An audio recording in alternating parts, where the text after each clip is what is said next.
Tráfico sin censura. Muy buenos días, bienvenidos a un episodio más de este podcast Tráfico sin censura. El día de hoy vamos a tocar un tema importante y de mucha actualidad. Hemos hablado tantas veces, Amilcar, que el crecimiento de este parque vehicular que se está haciendo sin reglas y que simplemente la gente compra. Hoy con este fenómeno de las remesas familiares, en donde la gente tiene mucha más disponibilidad de comprar un carro y una moto, lo están haciendo de una manera en la que, en ausencia de una legislación o normas para regular esto, nosotros que estamos administrando el tránsito, pues simplemente estamos viendo cómo aquello crece más y más y más carros y más motos, pero con la misma infraestructura vial. Pero hoy de lo que venimos a hablar es que ya es el tamaño del parque vehicular en el departamento de Guatemala. Y ni siquiera estamos hablando de la ciudad, porque realmente aquí a la ciudad vienen a trabajar los de todos los municipios y como hemos ido haciendo análisis y algunos estudios vienen incluso de otros departamentos a trabajar o a laborar acá o visitarlo. Como en esta oportunidad debiéramos abordar el tema de ya no es posible que todos los vehículos circulen al mismo momento, queriendo ingresar esa gran cantidad de motocicletas y vehículos en una hora específica, todos al mismo tiempo, por las mismas calles y las mismas avenidas. Eso ya no es una alternativa y eso nos lleva a poner al centro de la conversación del día de hoy los horarios diferenciados para la circulación. Ya no son una alternativa, sino son una necesidad imperiosa que entre todos los actores debiéramos lograr. Aquí se trata que para que la ciudad funcione y la circulación del tránsito se dé, ya necesitamos que todos los actores que convergemos en las calles, estoy hablando de la parte que le corresponde al sector privado, la parte que le corresponde a las oficinas de gobierno, la parte que le corresponde a usted, conductor individual, particular, lo que nos corresponde a las autoridades de tránsito. Entre todos es súper necesario que ya empecemos a tomar una organización y de nuevo, el tema de los horarios diferenciados ya no es una opción, es una necesidad para que el tráfico dentro de la ciudad de Guatemala funcione. Así es que bienvenido, Amílcar. Hoy vamos a tocar este tema y, por cierto, hoy estamos viviendo una lamentable etapa en la que estamos administrando un enjambre sísmico que empezó la semana pasada, pero que pues continúa. Y estos eventos de emergencias grandes solo vinieron a poner de manifiesto que las palabras que he dicho, es decir, que todos los vehículos converjan a una misma hora para intentar retornar todos a sus lugares de origen, eso ya no es una opción. Y ya vamos a comentar de esto, pero bienvenido, Amílcar. Tal vez valdría la pena que, pues, presentándonos, nos cuente un poco cómo vivimos desde el punto de vista del tránsito, esta emergencia, ese primer día que tuvimos, que fue el martes por la tarde, el origen del problema, cómo se vivió en las calles y avenidas de la ciudad. Gracias, como siempre es un gusto saludarlos, agradecemos su sintonía. Pues la situación es bastante lamentable. Decidieron muchos de los usuarios tomar medidas personales y no colectivas. Olvidaron los protocolos y los procesos establecidos de cómo reaccionar ante un sismo o un temblor.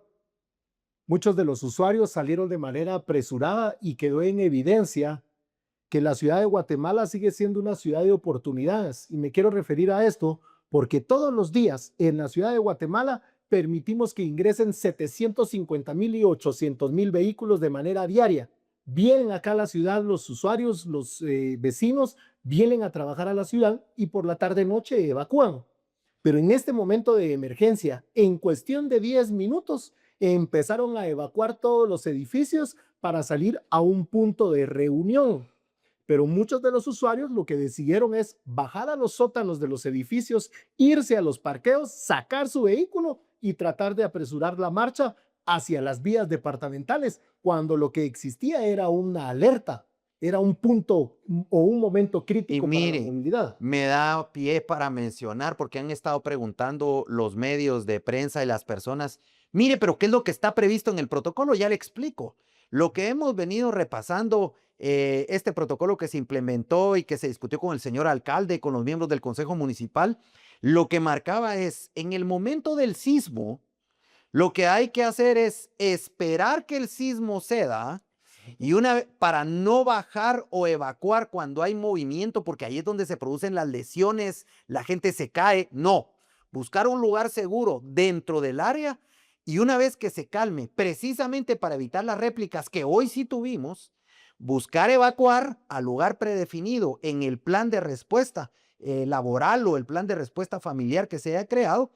Y dijimos que se evacúe y hemos hablado muchísimas veces que el protocolo prevé que usted espere de 20 a 30 minutos fuera del lugar, precisamente esperando que no vaya a haber una réplica.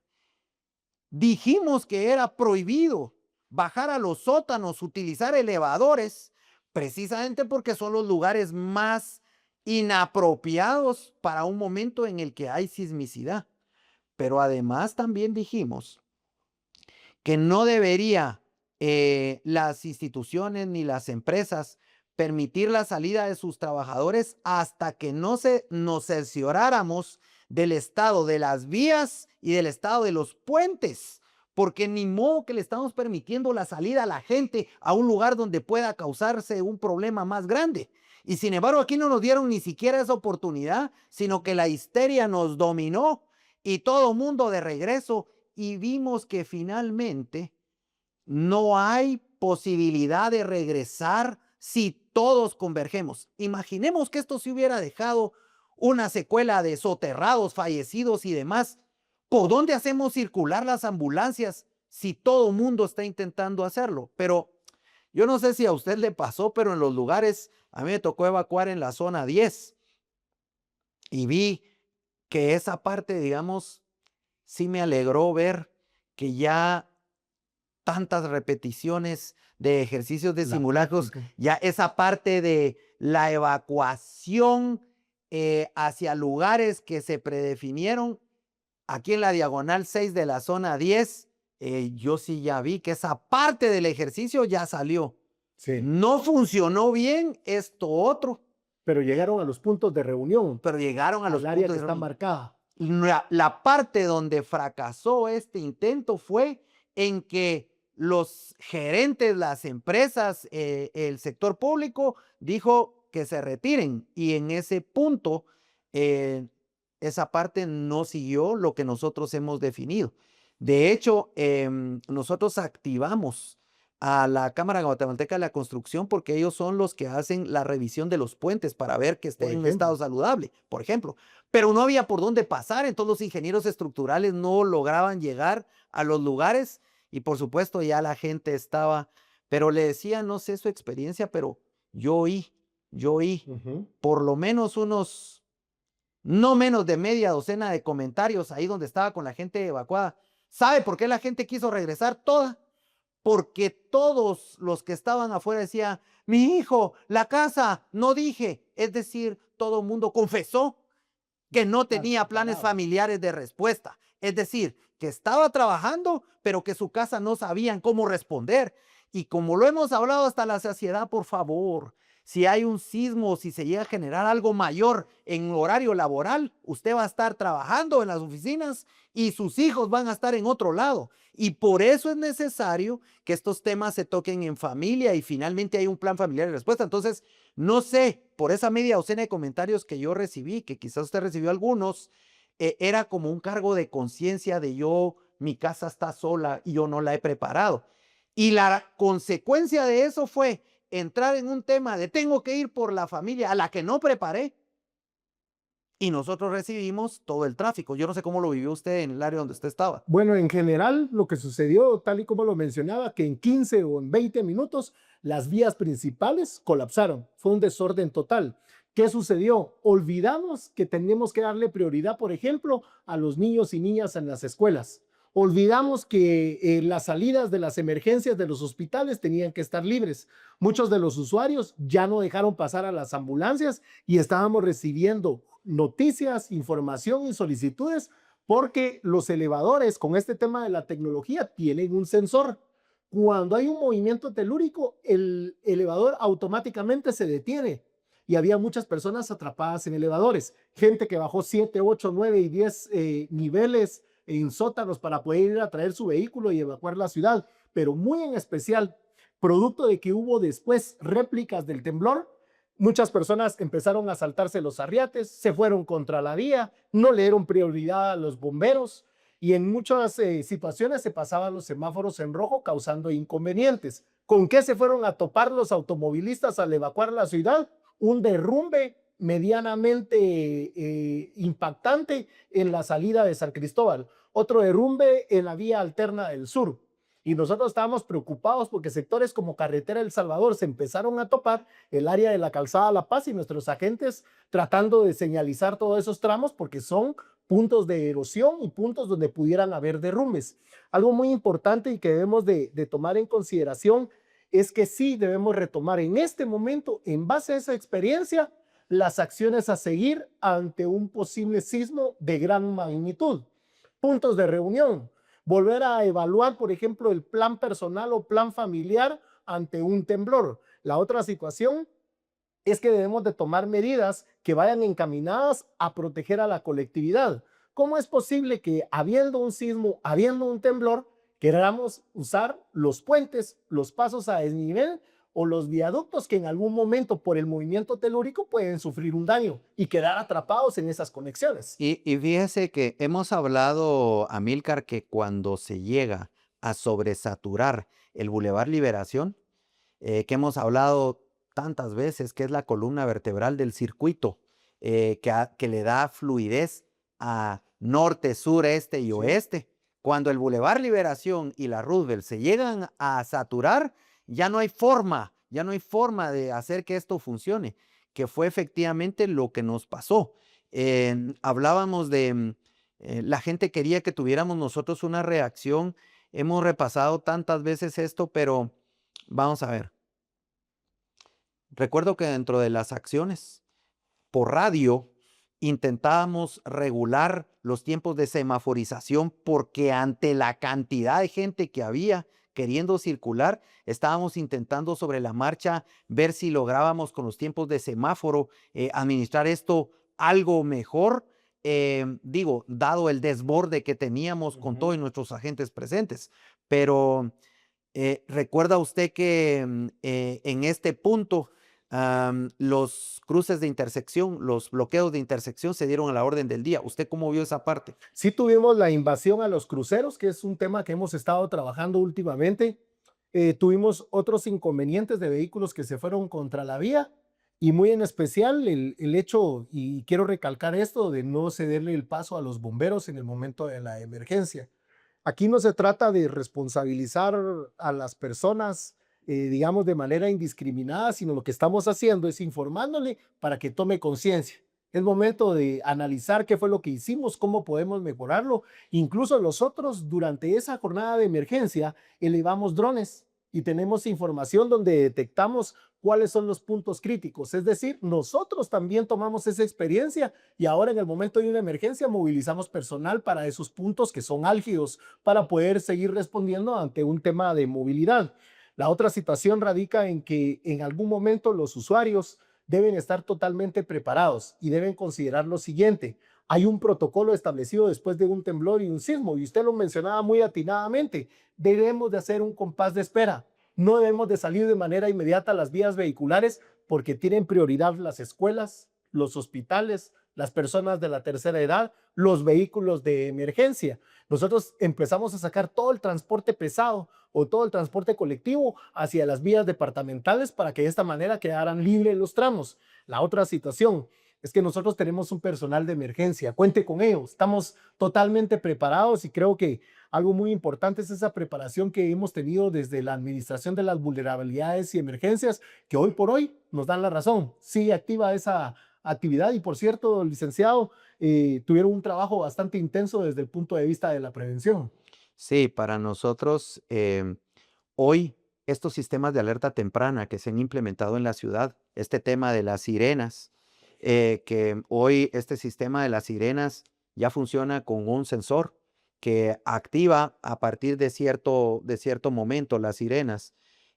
Hoy está complementado con unas aplicaciones que estamos colocando en los celulares porque tienen funcionalidades diferentes. Las sirenas que están en el área pública, nosotros las hemos puesto y aquí necesitamos trabajar muchísimo en la educación vial para conductores en momento de crisis o de eventos grandes. Las sirenas que están puestas en la vía pública están colocadas con el propósito y la finalidad de que precisamente el que va conduciendo un vehículo o manejando una motocicleta que por el movimiento no siente la actividad sísmica, al tener ese medio audible, lo que debería hacer es detener la marcha cuando le sea posible, mínimo bajar la velocidad, porque tendría que saber el día que ya instauremos una cultura de prevención y funcionemos todos los actores como debe ser, debería saber que va a haber gente que va a empezar a evacuar y que súbitamente puede atravesarse una calle. Por eso, no solo en Guatemala, en el mundo, el conductor cuando sabe que hay una emergencia, baja la velocidad y cuando le sea posible se detiene. Obviamente, si soy el conductor de un chofer de un bus escolar y llevo niños y los estoy transportando, él no va a sentir que hay un evento telúrico en curso importante, pero le debe decir esto: mira, ahorita tu conducción debe ser con mucha precaución. Y esa parte, le decía que las sirenas en la parte pública, las que están en las afueras, tienen esa finalidad, pero las sirenas que ya tenemos a través de las aplicaciones, usted se pregunta, ¿y AVE tiene más o menos unos 8 años de tener aplicaciones en donde hay alertamiento de sismo? Hoy día los invitamos a que en el Play Store, en el App Store, busca AVE personalizado, baja la aplicación y ese alertamiento en un celular no importa. Fíjese que no importa si usted tiene su celular en vibrador.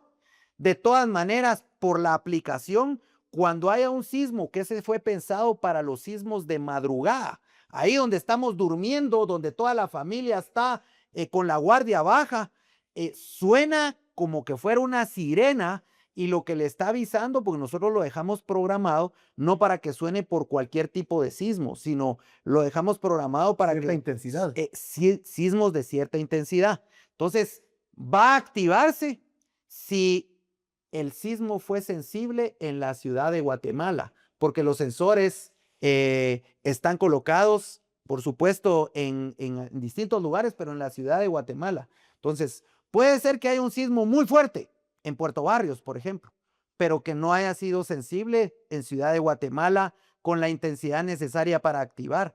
Entonces, es posible que usted sí se entere por el Insibume que hubo un sismo kilómetros adentro de la costa, por ejemplo, podría ser en el puerto de San José, kilómetros adentro, pero que por la ubicación central del departamento de Guatemala y de la ciudad no llegue a ser sensible acá. Pero si es sensible acá, va a sonar una alarma que le va a permitir a usted decir: tengo que despertarme, ver si no es algo mayor y despertar a la familia. Pero vamos, quisiera regresar al punto de el tránsito y los horarios diferenciados. Hoy más que nunca nos quedó una prueba palpable de que todos los vehículos no pueden circular a la vez.